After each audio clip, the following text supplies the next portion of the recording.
აბსოლუტური მორჩილება ღვთისნებისა. სუხშირად გეუბნებით, თანამედროვე ქრისტიანის საცოდავი მდგომარეობის თანამედროვე რა პრობლემა ყოველთვის ჰქონდათ ქრისტიანებს, მაგრამ ეხლა ჩვენ თავი გაგჭირვები აი დღეს მაგალითად ქართველებს. თანამედროვე ქრისტიანის საცოდავი მდგომარეობის უმთავრესი მიზეზი არის ის, რომ თითოეული ჩვენგანი პერსონალურ დონეზე არ გამოვეძიებთ ღვთისნებას და ჩვენი სიმართლით უკაცრავად ამ სიტყვისთვის ვაწვევით რაღაცას. ჩვენი სიმართლით. რატომღაც არა, ასეთია დაცემული ადამიანის ბუნება, რატომღაც გგონია, რომ ჩვენ რო დავინახეთ და ჩვენ რო შევიგრძენით და ჩვენ რომ განვიცადეთ და ჩვენ რომ ვიცით და ჩვენ რომ ვფიქრობთ, ის არის ჭეშმარიტება. რა საწოდავობა, ასეთი ფიქრი, როცა თავად მოვიდა და თქვა მე ვარო ჭეშმარიტება.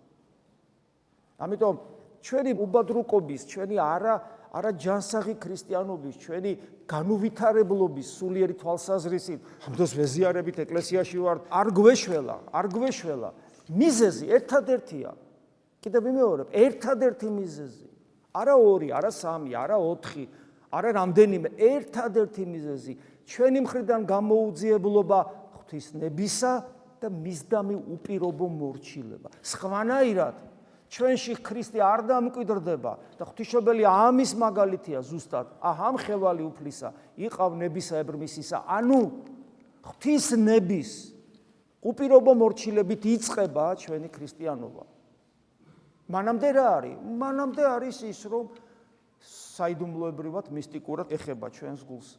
ღმერთი ეხება და ჩვენ უცებ რატომღაც დაუმსახურებლად ყოველგვარი წვალების გარეშე უცებ ვიცით, რომ იესო ქრისტე არის ღმერთი.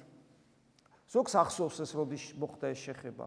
ვინც ბავშვობიდან ეკლესიის სიახში გაიზარდა, იმას შეიძლება არ ახსოვს. მაგრამ ფაქტია, ვიცი, რომ იესო ქრისტე ღმერთია და მე უკვე პირველი რაც უნდა გაკეთდეს, მისი ნებისადმი უპირობო მორჩილება, რასაც უამრავი ქრისტიანი ისე ბერდება, რომ არც კი ფიქრობს, რომ ეს გასაკეთებელი.